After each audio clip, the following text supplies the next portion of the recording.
Assignment 2, given out to you on the 3rd of January, it's due in on the 24th of January. I will be assessing this for you, and this unit is all about planning.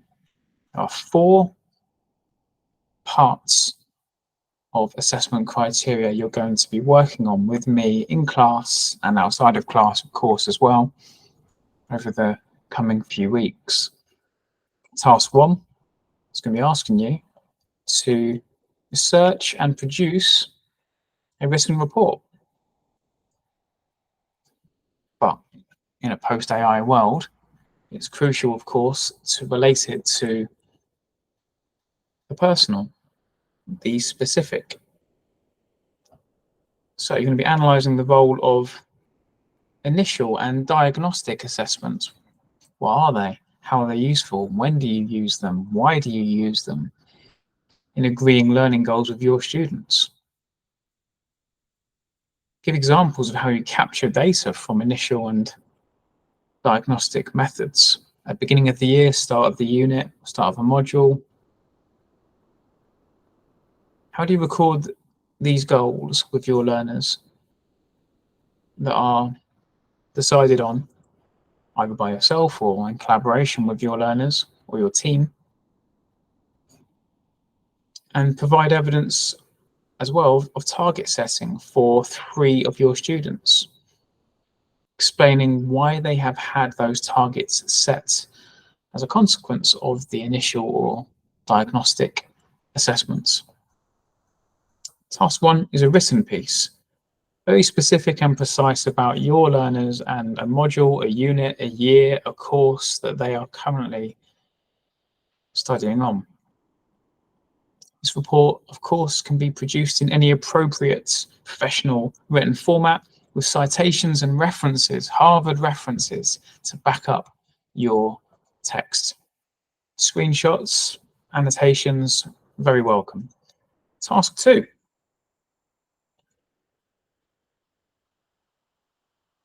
It's about having a scheme of work, or a sequence of learning, as we call it here at BCOTS. If you've got one already, then that's wonderful. I also want 2 lesson plans.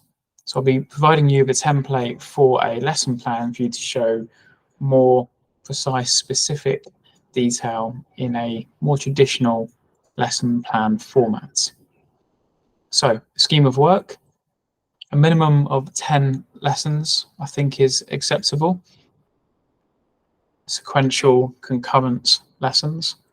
And 2 individual lesson plans annotated with examples of the following: how you're meeting learner needs, stretching and challenging, meeting the needs of the more able, as well as those who learn differently and perhaps struggle. Meeting the curriculum requirements, aligning with the needs of the criteria, of the course outcomes, of the needs of the learners to get to where they're going next. Hand-out dates, hand-in dates, and methods of assessment, both formative milestone checks on learning, en route to the summative assessments at the end, the coursework, exam, whatever it might be. So I want to see annotations of learner needs, curriculum requirements, and minimum core. Of course, literacy, so all things English skills, communication skills is something that you might want to think of there. Numeracy, and of course digital as well. So task 2 is your scheme of work and 2 lesson plans.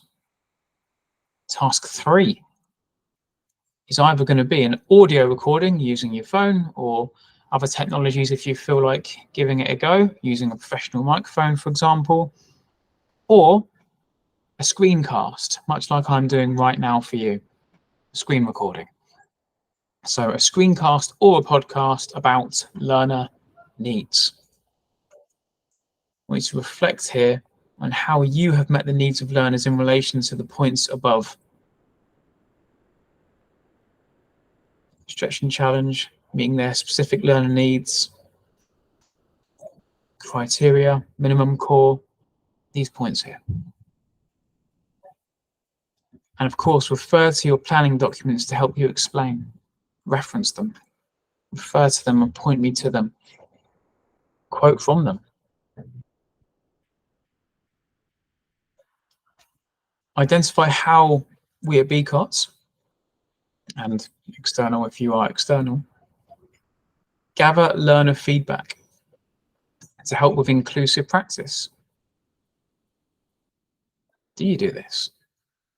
How might you do this? Explain and give examples of how your organization, again, BCOTS or external if you are external, gathers feedback from learners. That continual feedback loop is something any great educator is mindful and conscious of, whether it be in questioning in the classroom, or whether it be in an actual module that's been running for a few years. That continual reflection is crucial. Feedback from learners as well as your own personal practice, gathering feedback. How will you analyze ways in which minimum core elements can be demonstrated in planning? How have you done this? So English, maths, and digital, the three functional skills, the skills that are undeniable when it comes to any given program of study. Analyze the ways in which you have embedded English, maths, and digital in your teaching and learning. And if you haven't, then now's a good time to own that, acknowledge it, and then to think about how you might pivot, adapt, evolve, because that's what plans do. In a podcast, maybe you interview each other, perhaps. One's the host, one's the guest, might be a fun way to do it. Or as a screencast. Again, that can be done in pairs of one person asking the questions and the other person responding, or individually, up to you entirely, so long as these points here are covered, and give me examples. The fourth and final task is some slides covering some learner survey results and feedback from one observation with your line manager or myself if I have observed you at this point. Reflecting on how effective your planning is. Identify 3 areas for improvement. A SMART action plan, specific, measurable, achievable, realistic, and timely, of how you will improve each of these 3 areas for improvement. Lastly, in your presentation slides, think about timescale, sources of information, and further training you could undertake to help you enhance your planning and to get better. Reflect on these points here in your presentation slides. So, here's your checklist of evidence. Task 1 is a written report. Task 2 is your scheme of work or sequence of learning, as we call it at BCOTS. 2 lesson plans.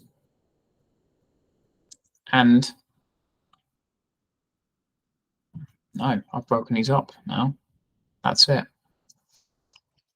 Because in the past, it used to be a learner needs document as well, but now I call it learner needs screencast or podcast. Why have I changed that? We live in a post-AI world. I need to help you to develop an understanding of authentic assessment methods, different assessment methods, because the old-fashioned way of assessing only via a document may have had its day. So you saw me edit that in real time. What was a document is now a screencast or a podcast talking about learner needs. And 4th, presentation slides, just some slides covering these points here. It looks like a lot, but these are 4 smaller tasks. And chances are you've got bits of these already. Your work should be presented in a professional academic style and include evidence of research. We'll cover some research and theorists in class. Link your research coherently in your writing using references. Harvard referencing is the way we like to work. And include your bibliography as well. One bibliography for everything will be absolutely adequate. Draw on your own experiences as much as possible. The criteria you're going to be assessed against is listed here, which I will be updating accordingly once you hand in your work. Feel free to reflect on your assessment when you hand it in at the deadline as well. It's always nice to see some thoughts about how you found the assessments. And I will, of course, put your feedback here as well. And sign it here. There we go. So, assignment 2 is live. You've got from the 3rd of January through to the 24th of January to cover these criteria. I'll be with you in class to help you meet this deadline, and of course available outside of class as well for one-to-ones as well. I'll put the link to my calendar in the description of this video and also in Google Classroom. Anything you need, let me know. Good luck.